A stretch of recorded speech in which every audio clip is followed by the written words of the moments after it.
Assalamualaikum warahmatullahi wabarakatuh. Sebelumnya perkenalkan, saya Fitratul Aulia, NIM J120190118 dari kelas Fisioterapi 2B Universitas Muhammadiyah Surakarta. Jadi pada video kali ini saya akan menjelaskan mengenai isbat terapi atau immersion. Nah, dingin dalam bentuk cryoterapi telah digunakan sejak zaman Yunani kuno, di mana efek dingin yang dihasilkan dapat digunakan sebagai analgesik untuk mengurangi peradangan setelah terjadi cedera muskuloskeletal akut atau trauma. Secara fisiologis, es dapat mengurangi aktivitas metabolisme dalam suatu jaringan, sehingga mencegah kerusakan jaringan sekunder dan mengurangi nyeri ke sistem syaraf pusat. Nah, selain itu, krioterapi dapat digunakan sebagai pengobatan awal untuk regangan otot pada fase inflamasi akut atau setelah terjadi cedera, dan dapat digunakan untuk mengurangi edema formasi melalui induksi vasokonstriksi, serta mengurangi sekunder kerusakan hipoksia dengan menurunkan metabolisme jaringan yang terluka. Jadi, pada dasarnya pemberian es bertujuan untuk membuat vasokonstriksi, di mana pada saat terjadinya vasokonstriksi, maka otot-otot pada pembuluh darah dan dinding-dinding pada pembuluh darah akan mengalami pengecilan. Isbat terapi atau immersion merupakan salah satu bagian dari terapi olahraga yang biasanya diberikan kepada atlet atau seseorang setelah melakukan latihan yang intens atau setelah melakukan pertandingan.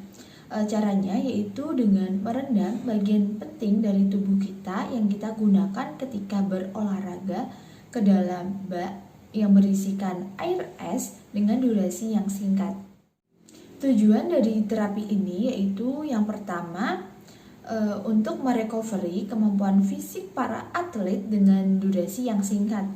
Nah, yang kedua yaitu untuk mengurangi pembentukan DOMS atau mengurangi rasa nyeri ketika setelah melakukan latihan yang intens. Nah, untuk penata laksanaannya sendiri, kita harus mempersiapkan alat dan bahan sebagai berikut. Yang pertama, kita harus menyiapkan bak atau tong besar yang sekiranya bisa merendam area tubuh kita sampai dengan leher. Yang kedua yaitu air dan juga es batu. Yang ketiga yaitu handuk, dan yang terakhir yaitu penutup dengan menggunakan karet. Nah, fungsinya ini yaitu untuk menutup organ vital kita agar tidak kedinginan. Untuk lebih jelasnya bisa tengok gambar samping. Ketika kita memberikan suatu intervensi kepada pasien, kita tidak boleh melakukannya dengan cuma-cuma, tetapi kita harus sesuai dengan dosis atau sesuai dengan takaran. Nah, isbat terapi sendiri dosisnya yaitu FITT. F untuk frekuensi, I untuk intensitas, T untuk tipe, dan T yang terakhir untuk time. Nah, untuk frekuensinya sendiri itu tergantung kepada siapa terapi ini diberikan. Semisal kita berikan kepada atlet yang sehari sekali melakukan latihan, nah berarti kita berikan terapinya yaitu sehari cukup 1 kali.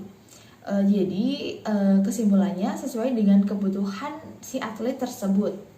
Nah, untuk intensitasnya sendiri yaitu 10 sampai 15 derajat Celcius.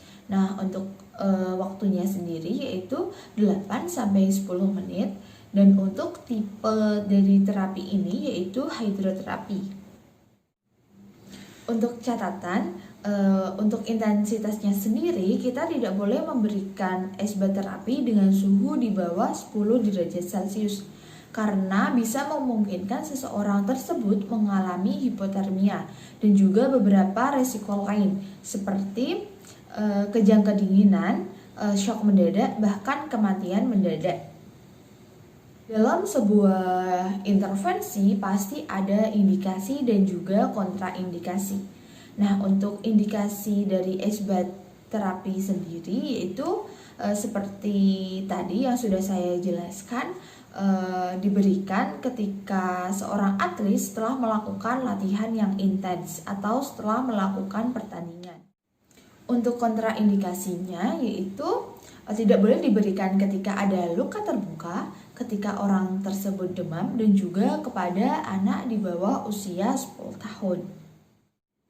Cukup sekian video kali ini, kurang lebihnya saya mohon maaf. Wassalamualaikum warahmatullahi wabarakatuh.